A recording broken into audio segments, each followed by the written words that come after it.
Jay here, Stretford, Paddock. This is it. This is the big one. Manchester United versus Sunderland. Joining me, as always, for this Premier League preview is Mr. Joe Smith. Thank you. It's deja vu all over again. We're at the must-win game stage of the season. Yeah. And I feel like we say it every week with Ruben Amorim. He has to win this one. If he doesn't, he's going to be under maybe too much pressure and it might be the end of him. But let's be honest here. With Liverpool away on the horizon, with us floundering in the league, with us out of the Carabao, Sunderland at home, despite Sunderland being, doing well this season and being in 5th place, I mean, you have to win it, don't you? Surely? One of the worst games you could possibly pick for this. Because it's a team that, on paper, is the most winnable team in the league. They came up last season through the playoffs, I think it was. Well, certainly came up last season. Therefore, they are, theoretically the worst team in the Premier League. Okay. And yet, they're doing really well. And they're not easy to beat. They've only lost one game all season. They're 5th in the Premier League. And if we don't beat them, I think Amorim's finished. And the one extra thing to add to what you said, obviously, we've got the sort of obvious stuff of the last 34 games. We've got X, Y, and Z. Not just have we got the Liverpool game, we've also got the absolute sort of churning hell of an international break after this game. Another one. Honestly, what is going on? How many international breaks do you need? It's absurd. But what would happen let's say we don't win this game, in those 2 weeks, there is just an absolute barrage of sort of time standing still attacks on Man United. You can say anything you want and it's true. You can call anyone any name under the sun and people will believe it and go along with it. This 2 weeks will just let the narrative fester and fester and fester. It has to be a positive result in this game, and I think the only positive result, because of what I've just said about Sunderland and despite their on-field performances, what they mean as a team, the only positive result is a win. It really is. I mean, when you say things like last chance and this is it, I don't like using that because then when he doesn't win or he loses, you go, well, he's still the manager. So it wasn't his last chance. And I feel like, look, if he loses Sunderland, the only way I honestly believe he could keep his job is if the club go, look, we can't sack him before the game at Anfield because we don't want to give a new manager or even an interim manager his first game at Anfield because we could get battered. And that could be, this is your debut or this is your first game as manager, go to Anfield and get it done 5-0 or whatever. So we'll wait till after Anfield. The only way he could survive is if he managed to get an amazing result at Anfield. Where people go, actually, wow, it's finally clicked. We've just beaten Liverpool. A 3-0 win at Anfield. Everyone will go, well, you can't sack him now because he's finally coming good.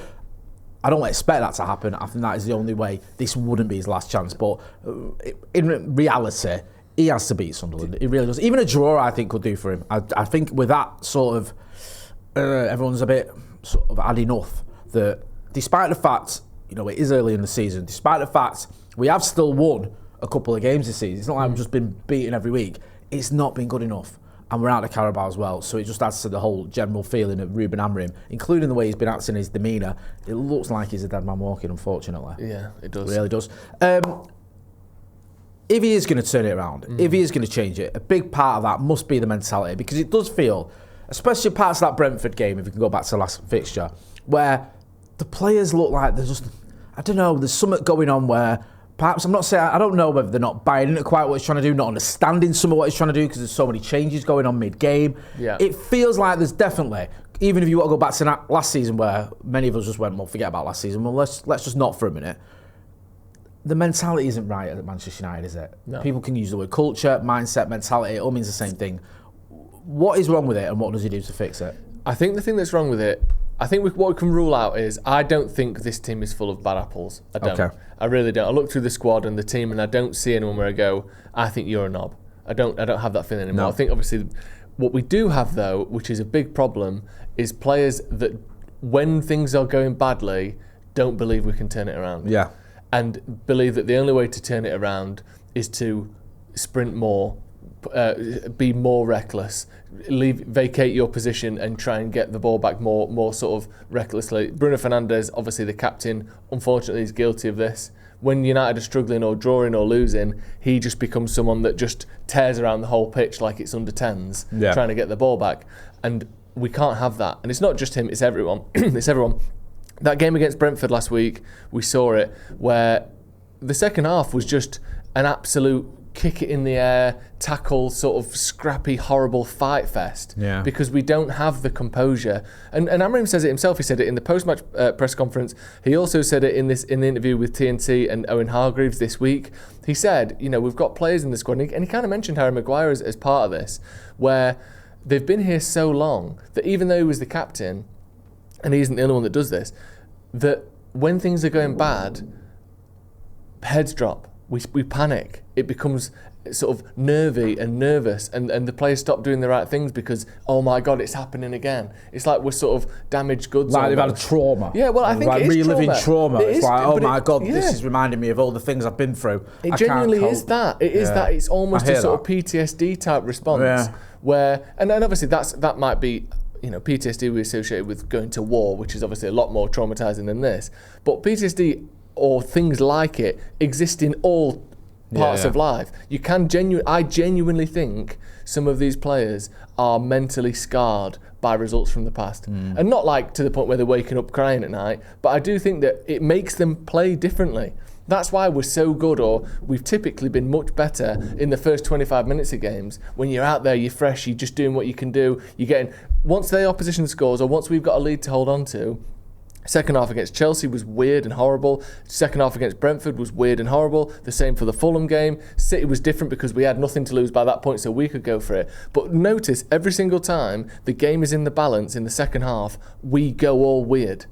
And he's mentioned Brian Mbeumo and Cunha in particular, who haven't yet been scarred by this. And I know they lost games at Brentford and at Wolves, but the expectation was so different that you don't have the same kind of, oh my God, it's happening again feeling, because you do lose a few games at Wolves. That's kind of what you do. Yeah. I do honestly think that the only way out of that is to win games. And whether it's luck, whether we play badly for a couple of games and win, whether Bruno starts scoring penalties again, because again, why is he missing them? He's got an 80-odd% penalty success rate, and he misses two penalties out of 3 in game state changing scenarios. It's so unlike him, innit? Yeah, it can only be put down to the environment, the circumstance, the situation that we found ourselves in. So we just have to sort of scrape a win. And I know I've said previously that I think performance is more important than results right now, but because we haven't really had the performances quite the way we want them, and the results have been bad, that scale has hit a tipping point. We just need some wins. Well, I said that at the time. Yeah. I thought we just needed wins because I worry for Ruben Amorim. I want him to succeed, and I feel like the Arsenal one was the one where you go, the performance was good. Everyone sort of not forgave him, that's too strong a word, but understood it and was okay with it. You and McCall did a post-match thing where I think you did Uncensored, where McCall was pretty jovial.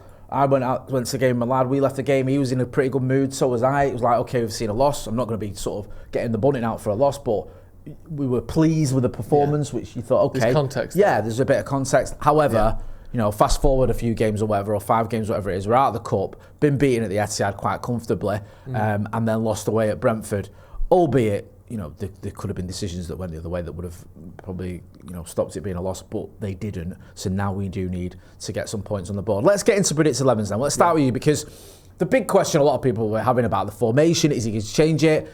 I think we both think he won't. And we're recording this before the pre-match presser, so he might say he is, but can't see it. So just talk us through your team. Yeah, I don't think he will change it. I don't think he necessarily needs to change it personally. Okay. You see all these drafts of 4-2-3-1 teams and this, that, and the other, and I get it. But you've still got Bruno pushing forward, and then you're going to have 2 defensive players behind him who can't cover ground efficiently. Do you know what the big difference? Fixes everything. I didn't mean to interrupt you. Then forgive me. Everyone talks about McFred, right? And McFred is looked at as a bit of a disaster. But we finished, I think, 3rd and 2nd with McFred axis. And the only reason that you sort of got away with that, where you had 2 midfielders playing out of position as your sort of 2 holding midfielders, isn't that dissimilar to what you've got at the minute, if you're going to be honest.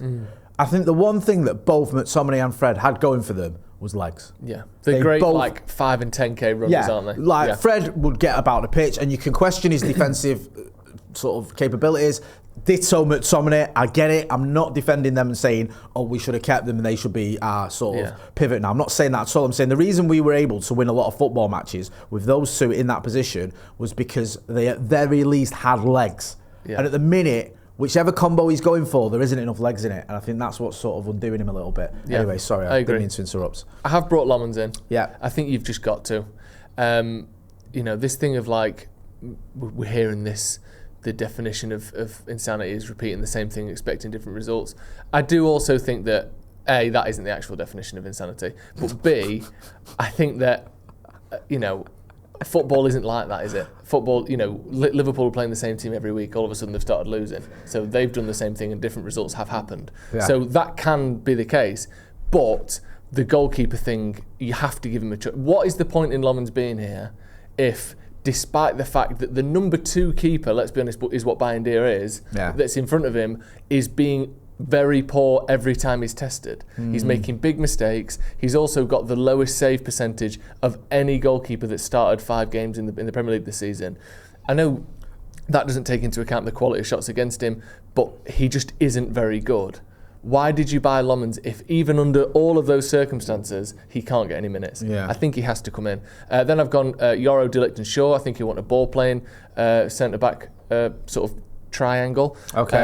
I think Luke Shaw obviously works with there. I've brought Ahmad and Casemiro back in. I think we've looked our best when we've had that Casemiro and Bruno pivot. I think Ahmad, even though personally he's not been great, I do think he offers just more technicality and more reliability than Dalot in the build-up, so I've gone with him. Dorgu, I think, picks himself, and then I've stuck with that front 3. I want to see Sesko getting some more chances, getting some more good deliveries, but I think Cunha fully getting back to fitness and Bumo doing what he does at Old Trafford, I think there's goals in that. So for me, I think it's not too dissimilar to previous teams, but that midfield 2 of Casemiro and Bruno, mixed results, yes, but Old Trafford, I think they've looked pretty good. So, Joe, my team is almost identical to yours, other than the goalkeeper. Okay. Because I get people be screaming at the screen now, going, Jay, what are you on about? Why would he pick Bayindir when he's been a disaster? Everything you've said about Bayindir, I agree with. However, I do wonder, right, how much did the manager want Lammens? This is when we'll find out. Because it feels a little bit to me like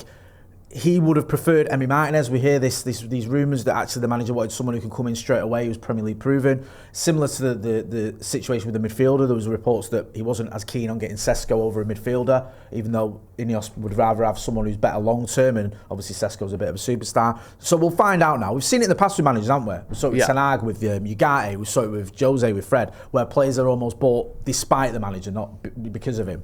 So I don't know. I was sort of in 2 minds. I'm just going to go with Bayindir. Also, there is a little bit of ag there, isn't there, with Amorim when he's defended Bayindir before, when he's been asked about him. So I wonder whether that's going to play into his mind. If he doesn't pick Lammens this Saturday, we will know he was not keen on that signing, because Bayindir, as you said, couldn't have done much more to get himself out of the team. No. So this will be the sort of decisive one. However, part of me feels like he might just stick with Bayindir.